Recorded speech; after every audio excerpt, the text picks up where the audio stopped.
च्या 12 जुलै रोजी 11 जागांसाठी होणाऱ्या निवडणुकीला स्थगिती आणण्यासाठी शिवसेना ठाकरे गट हा सर्वोच्च न्यायालयात जाण्याची शक्यता आहे आणि त्यासाठी हे घटनाबाह्य सरकार असल्याचं शिवसेनेचं म्हणणं आहे। ठाकरे गटानं तसा दावा केलेला आहे।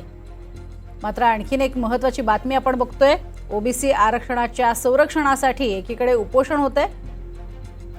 लक्ष्मण हाके गेल्या 8 दिवसांपासून उपोषण करतायत, तर वंचितचे प्रकाश आंबेडकर यांनी उपोषणस्थळी जाऊन त्यांची भेट घेतली आहे। मराठ्यांना ओबीसीतनं आरक्षण दिल्यास सामाजिक सलोखा बिघडेल असं वक्तव्य आंबेडकरांनी केलंय।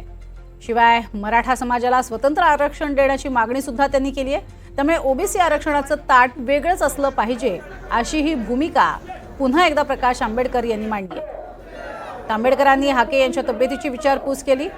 प्रकाश आंबेडकरांच्या हातून हाकेने पाणी देखील घेतलंय।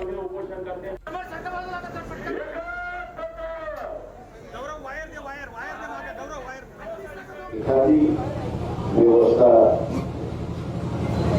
सेटल झालेली आहे, म्हणजे ती शाश्वत झालेली आहे, तिच्यामध्ये आपण असा गडबड करण्याचा प्रयत्न केला किंवा कोणातरी घुसळण्याचा प्रयत्न केला तर मग सामाजिक दृष्टीने असा सलोखा जो असतो बिघडला जातो आणि त्याला इंग्रजीमध्ये आपण म्हणतो की टेन्शन, तणाव हा असला त्या ठिकाणी निर्माण होतो आणि आज तणाव निर्माण झाला अशी परिस्थिती आहे।